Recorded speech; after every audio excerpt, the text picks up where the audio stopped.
Ko danes zaključujete študij na Fakulteti za humanistične študije, verjetno še bolje kot kdajkoli prej razumete, kako posebno okolje vas je spremljalo v zadnjih letih. Študirali ste v samem središču starega mestnega jedra, ne med sivimi bloki in v oddaljenih kampusih.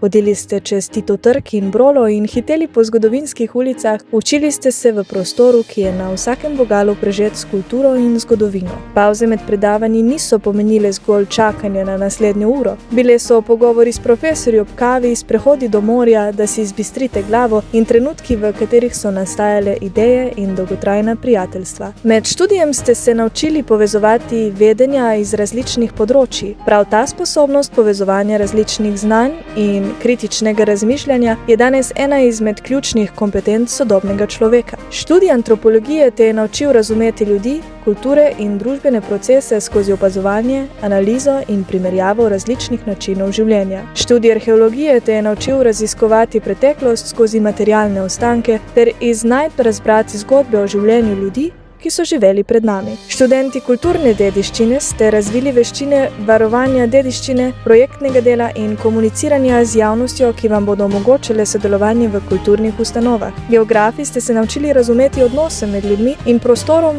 predvsem pa ste se naučili razmišljati o pomenu trajnostne prihodnosti. Študij italijanistike te je naučil poglobljenega razumevanja italijanskega jezika, književnosti in kulture. Študenti medijskih študijev razumete komunikacijo in ustvarjanje vsebin v digitalni družbi. Slovenisti skrbite za slovenski jezik, kulturo in identiteto. Študenti medkulturnega jezikovnega posredovanja ste se naučili povezovati ljudi različnih jezikovnih, verskih in kulturnih okolij, ki vam bo omogočalo delo v mednarodnem in večjezičnem okolju. Študij zgodovine vas je preko poznavanja in analize preteklosti naučil razumeti sedanjost. Skozi Erasmus, izmenjave, mednarodne projekte, poletne šole in mobilnosti ste spoznali, da svet ne pozna meja. Fakulteta za humanistične študije ni bila samo fakulteta, bila je prostor idej, raziskovanja, razprav in srečevanj. Zato danes ne odhajate samo z diplomo, odhajate z znanjem, ki ga lahko uporabite na številnih področjih. Na fakulteti niste bili študenti le številke.